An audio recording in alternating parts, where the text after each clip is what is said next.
In the early 1940s, a young photographer, Gordon Parks, got a call to come to Washington.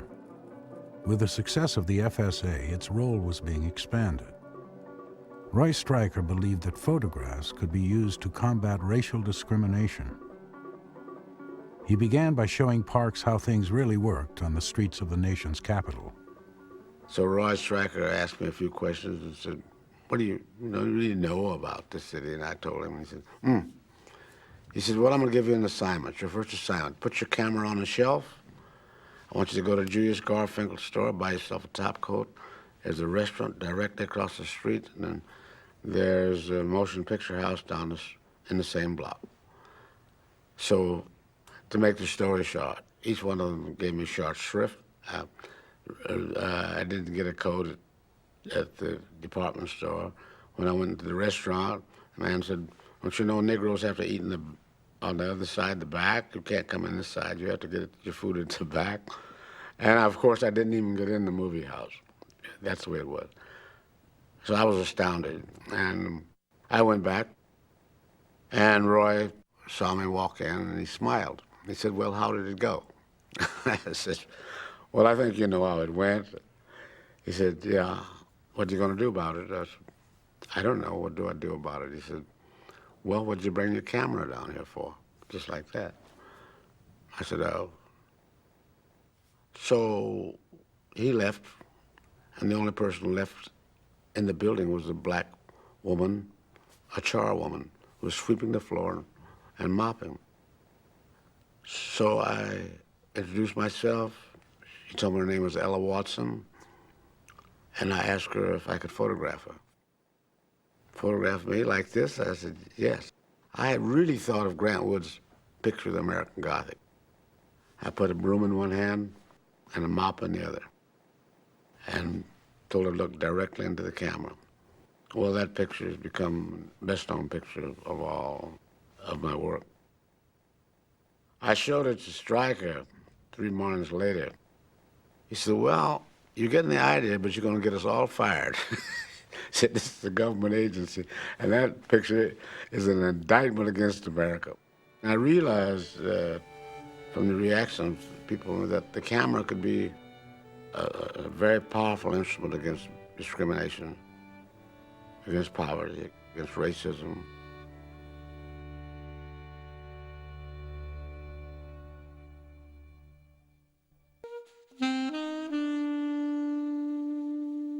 In August 1955, a 14-year-old boy visiting Mississippi from Chicago was accused of whistling at a white woman. He was bludgeoned to death, and his body was thrown into a nearby river.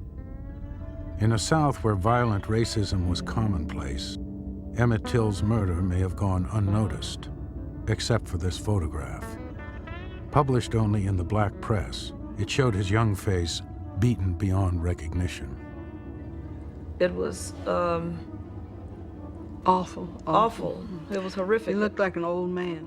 I would go to bed every night frightened to death, literally frightened We to were death, scared. because we were the same age as he, and we didn't know whether or not they would come and get us. And we also saw pictures in the newspapers of, and especially in the Chicago Defender and Pittsburgh Courier, of the assailants in Laughing. the classroom, in the courtroom laughing. A picture's worth 1,000 words. They're seared in your brain. Yeah, and they remain there. And Emmett Till's face is still in my mind today. I can see it. It's there, and it will never leave. I think my generation of black Southerners who became active in the civil rights movement in the late 50s, early 60s was the Emmett Till generation, because down to the person, all my friends saw that picture at about the same age as I, or a year or two older, and they were enraged and felt powerless at the same time, and vowed, as I did, that one day they were going to get even. They were going to do something about it. And this was the summer of '63, all across the South was on fire, you know. It was really the peak of the civil rights movement, and some people have said that I photographed the golden age of the civil rights movement.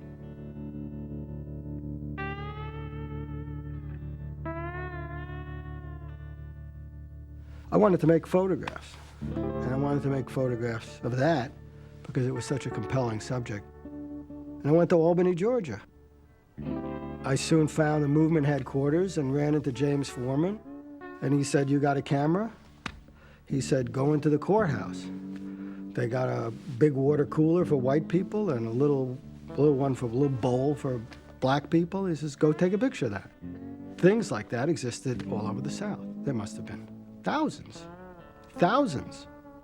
You know, all these segregation signs and so few people took these pictures, you know? The initials SNCC stood for the Student Nonviolent Coordinating Committee. It was formed by a group of students from across the South who had come together to integrate public facilities, lunch counters, buses. Many of them went on the Freedom Rides into Mississippi, and they were arrested and sent to Parchman State Penitentiary. So when they got out of prison, some of them stayed on in Mississippi to organize for voter registration. It was very, very difficult to continue because the local police in all the towns by 1964 had almost crushed us. They were closing in like that. They murdered people, they beat people. Arrest was about the least harmful thing that could occur. There were terrible beatings, brutalities. We flew to a black hospital. I said, I didn't know there were black hospitals. I mean, there were wounded people on the floor, people with broken noses, lacerated breasts, a real horror scene, you know. It was one of the most brutal police attacks in the civil rights movement. It wasn't covered by anyone. The civil rights movement had been raging, and I'm talking raging, for years before that occurred. Otherwise, there was no way that a white boy from Queens, 20 years old, could have gone down to these places and been the only photographer there. We had no friends in the local media. They Our weren't story covering, hadn't been they told. weren't covering us. The civil rights movement didn't become a big media subject until Birmingham. We've heard about various things that were going on down there, and suddenly we see police turning police dogs loose on a crowd in Birmingham. And the stories take on a new extra dimension of reality that they did not have without the visual documentation. The use of dogs in that situation just turned public opinion dramatically against the authorities in the South. If you had not seen those water hoses being put on the people, you would have no idea. On the children especially. You would have no idea as to what happened. And seeing the water hoses knocking people down, I mean, can you imagine how the world felt when you saw this? Those photographs circulated internationally at a time when the United States was really trying to make a pitch for the emerging nations of Asia and Africa to ally with the United States. They had a big problem with the wide reprinting of these photographs of police dogs in Birmingham or freedom riders being attacked. That was the moment when the growing civil rights struggle and the tensions around it began to have implications for American foreign policy, implications that were worldwide. And I don't think that came from television, I don't think that came from the movies, that came from still photographic pictures. Horrors perpetrated before World War II were far worse. I mean, lynchings were, if not an everyday occurrence, an every month occurrence around America. But those photographs weren't whisked around the world by UPI and AP and Reuters pre-war, and they were not part of a panoply of protest against the moral underpinnings of segregation.